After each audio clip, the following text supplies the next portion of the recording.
Bonsoir à tous et bienvenue. Garde à vue prolongée pour Cédric Cornet, le maire du Gosier, est toujours entendu au Morne-Verguin dans le cadre d'une enquête préliminaire pour détournement de fonds présumés.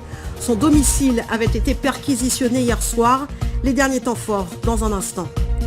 Eux non plus ne lâchent rien. Les membres du collectif des habitants du Gosier étaient vent debout ce matin en mairie pour réclamer leur titre de propriété. Un bras de fer s'est opéré avec les forces de l'ordre, mais aucune garantie n'a été apportée, malgré les échanges.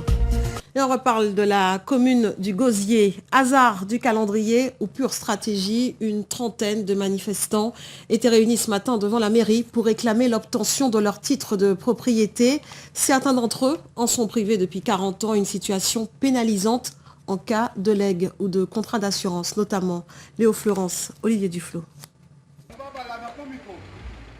9h30, une dizaine de manifestants tentent d'entrer dans la mairie.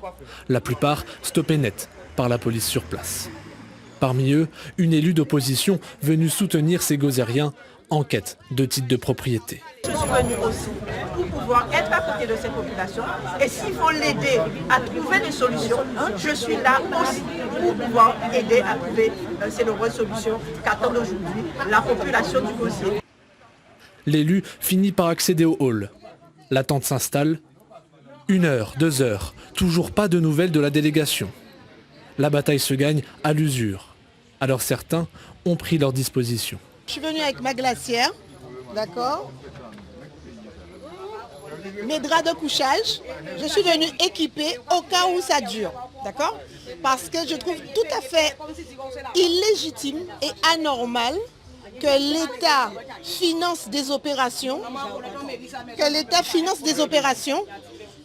et après n'assure pas le contrôle de ces opérations-là. Et pour cause, cela fait 40 ans que les familles de Belle-Plaine sont privées de titre de propriété. Aucune existence cadastrale non plus. S'assurer ou léguer sa maison, un véritable casse-tête. Devant l'entrée assiégée, le groupe s'agite. Hubert Kiaba, porte-parole du collectif de défense mobile, prend la parole. Donc je n'ai pas ni temps pour régler le problème à Guadeloupéen et nous avons réglé, nous avons mort en silence et nous avons crevé la gueule ouverte alors que certains qui ont bombardé et certains qui ont fait ça et qui ont fait là. Est-ce que c'est normal que la police a empêché effectivement nous entrer dans la maison du peuple? 15h30, fin du bras de fer. Les habitants sont entendus par une délégation d'élus. La rencontre s'achève sans réelle garantie.